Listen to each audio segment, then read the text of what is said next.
তো দেখো আজ একটা বিয়ে বাড়িতে গেছিলাম, দেখতে পাচ্ছ থালা গ্লাস আর লবণ দিয়ে দিয়েছে একটা কাপে, আর লেবু। দেখতে পাচ্ছ আমরা চারজন এখানে বসেছি, আর সামনের টেবিলে বসেছে হচ্ছে মা। তো চলো কি কি খাওয়া দাওয়া হয় তোমরা দেখতেই থাকো, আশা করি তোমাদের ভিডিওটা ভীষণ ভালো লাগবে।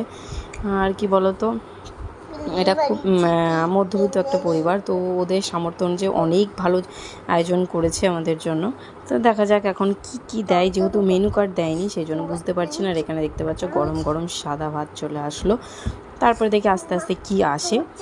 তোমরা ভিডিও দেখো, এখানে ডাল চলে আসলো, মুগ ডাল হচ্ছে, পনির দিয়েছে, এখানে পনির আর কাজু বাদাম আমার পাতে পড়েছে, এই দেখতে পাচ্ছ। আর দিয়ে দিল হচ্ছে চিপস, যেহেতু এদের পরিবেশনটা বেশ ভালো লেগেছে, একটু ধীরে ধীরে দিয়েছে। আর এই দেখতে পাচ্ছ তোমাদের হট বৌদি খাওয়া দাওয়া করছে, আর পাশে আছে আমার ছেলে, আর সামনে বাবা আর অধীর বসেছে, আর মা বসেছে সামনে ছেড়ে, তোমাদেরকে যেরকম বললাম। আর আমার সাজটা কীরকম লাগছে অবশ্যই কমেন্ট করে বলবে। জীবনে ফার্স্ট টাইম আমি নিজে নিজে মেকআপ করলাম, নিজে মেকআপ করলাম। তো চলো এবার চলে আসলো এঁচোড় চিংড়ি, মানে রান্নাগুলো দুর্দান্ত হয়েছে, এঁচোড় চিংড়িটা দুর্দান্ত খেতে হয়েছে।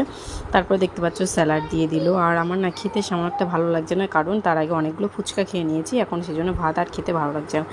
দেখতে পাচ্ছ আমার বাবা বললো আমাকে শশা দেবে, অন্য কিছু দেবে না। তারপরে দেখো চলে আসলো চিকেন কষা, চিকেনটাও দুর্দান্ত খেতে হয়েছে, কিন্তু আমি এইবারই এইটাই নিয়েছি, তারপর আর নিইনি, আর খেতেও পারিনি। তো আমার পাতের অবস্থাটা দেখেছো, খুব বাজে অবস্থা, কারণ আমি কিচ্ছু খেতে পারিনি, কারণ ফুচকা খেয়েছিলাম অনেকগুলো, যার জন্য আর কিচ্ছু খেতে পারিনি। আর এখন কি আসছে বলো তো, চাটনি চলে আসলো, আমের চাটনি, কাজু কিশমিশ আমশক্ত দিয়ে আমের চাটনি। আমের চাটনিটা বেশ ভালো লেগেছে। আমি বেসিক্যালি বিয়েবাড়িতে আমের চাটনি খাই না, আমের চাটনি বলেন না, চাটনিটা আমি খাই না, কিন্তু এখানে খেলাম, বেশ ভালো লেগেছে। আর অধীর বলছে যে যত কাজু বাদাম সব ওর পাতে পড়েছে, এরকম কিছু আমাকে বললো। তো এই দেখতে পাচ্ছ পাঁপড় দিয়ে দিল, পাঁপড়টা আমি ভীষণ ভালোবাসি, তোমরা সেটা সবাই মানে ভালোভাবেই জানো, আমি ভীষণ ভালোবাসি মানে পাঁপড় খেতে। তো এরপরে চলো একটু পাঁপড়টা খেয়ে নিই আমি। আর দেখতে পাচ্ছ আমার বাবা খাচ্ছে, অধীর খাচ্ছে। অন্য ড্রেস বের করে দিয়েছিলাম, কিন্তু খেলো না, এইটা মানে পরলো না, খেলো না বলছি না, পরলো না, ও বললাম এটাই পরবো, অন্য কিছু আর পরবো না। আর দেখতে পাচ্ছি এখন আমি খাচ্ছি পাঁপড়। আর তারপরে কি আসছে বলো তো, দই। যেহেতু আমার বাবা খায় না, যার জন্য আমার বাবা হাত দিল, বললো আমি বাবা দই খায় না। আমি কখনো দেখিনি, আমি জন্মের পর থেকে, যে বাবাকে কোনো দিন দই খেতে। বাবা খায় না দই, তারপরে ঘোল এইসব টাইপের এইসব জিনিস খায় না। দেখতে পাচ্ছ ওদের দই খাওয়ার ভাবটা দেখেছো, আমাকে বলছে একটুখানি ক্যামেরাটা ধরো, আমি একটুখানি দই খাই। ঠিক আছে নাও খাও, দিয়ে আর পারলো না ভালো করে খেতে, বলছে যা হলো না একবারে। তো চলো দেখি আর কি দেয়। আর আমি এখন খাবো একটুখানি দই।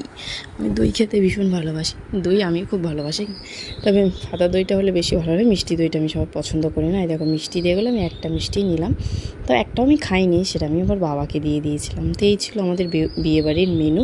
তো আমার বাবা কটা মিষ্টি নিচ্ছে দেখো, আমার বাবা 4টে মিষ্টি নিয়েছে। তারপরে আমার এই একটা মোট 5টা মিষ্টি খেয়েছে আমার বাবা পরে আবার খেয়েছিল, বলছে 4টে, কারণ বাবা অনেকটা রাতে বাড়ি এসেছিলো, কারণ বিয়ে চলে যাওয়ার পরে, খাওয়া দাওয়া কমপ্লিট হয়ে যাওয়ার পরে বাবা অনেকটা পরে বাড়ি এসছে। আর এখানে দেখতে পাচ্ছ 4টে হজমোলার প্যাকেট দিয়েছে, আর এই দেখতে পাচ্ছ হাত ধোয়ার জন্য জল। তো চলো এই ছিল আজকের ব্লগ, দেখা হচ্ছে নতুন একটা ব্লগে, ততক্ষণ তোমরা ভালো থাকো, সুস্থ থাকো, tata bye bye, good night. এবার অভিকের হাতটা ধুয়ে দিয়ে আমরা চলে যাবো বাড়িতে, টাটা।